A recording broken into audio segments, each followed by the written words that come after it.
Majority of our Thursday morning rain has stayed down to the south, yet no matter where you are, it's kind of overcast skies. And when you look at the cloud cover, almost seems like we're waiting for it to burst up above. That's a live look outside of Television City as we transition to the Skywatch Storm Tracker. Still a good amount of rain, starts just on the east side of the Rockies, rolls through us, and then takes a little northeasterly turn and runs all the way to the mid-Atlantic. Let's zoom in on the 4 states and see what we've got cooking here at home. While it's been sporadic, it's still been heavy, especially in the southern portion of the 4 states. When we go to the lightning tracker, we do get a reprieve from that. We see a little bit out in the Ozarks in between Springfield and Branson. Pretty heavy down in I-44 in the Tulsa area. And our latest storm report also coming out of Tulsa and Broken Arrow, where they've experienced flooding. Of course, we've got our own flooding concerns to deal with, especially when we talk about McDonald, Newton, Berry, and Stone counties in southwest Missouri, and then for Delaware and Craig counties, even portions of southern Ottawa County in northeast Oklahoma. Kind of reset our view here and talk about what's out to the west, where we are having light July showers. That has not been anything like what we've gotten down to the south, but everybody out to the west, you know what? You deserve a break, because for the past 2 mornings, you're the ones that have been inundated with it.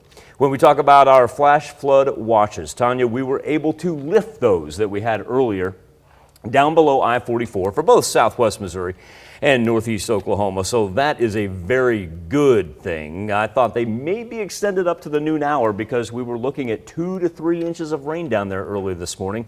But of course, we still do have our flood warnings when it comes to the Neosho, the Osage, the Little Osage, and the Marmonton River valleys. Now, speaking of rain accumulation, if we look at this for just the past 24 hours alone, see that around Monette, about 2.5 to 3 inches. Look at Veneta in between Grove, almost 4 inches of rain, and Cherokee County near the Columbus area, also with about 3.5 to 4 inches in a 24-hour span. Folks, that doesn't even mean what we're talking about as far as dating back to Friday. If I were to put that map on, there's just too many colors for really to comprehend. We're talking about anywhere close to 17, 18 inches south of I-44.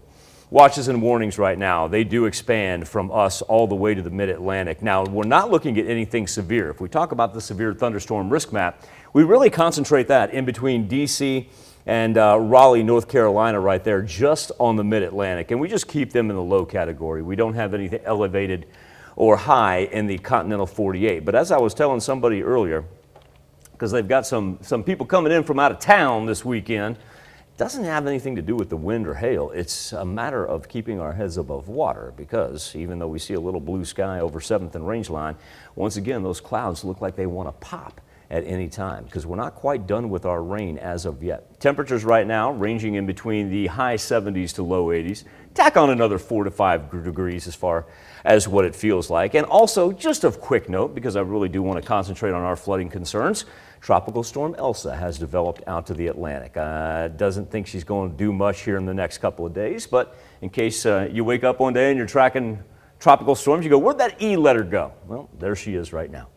Weather trend for today, additional clouds build and scattered showers throughout our afternoon. But once we get close to sunset, watch everything fall off to the south. We are getting closer and closer to not only getting dry, but also seeing a fair amount of sunshine. Headed into an Independence Day weekend where if you have outdoor plans, do not cancel them. It is going to be absolutely perfect, and we deserve it after what we've had for the past 6 days. Yes, we do. Yes, we do. We're tired of that swamp life, as I like to call it. Enough of that. Ready to move on. I am not all about that action, boss. No. All right, thanks, Michael.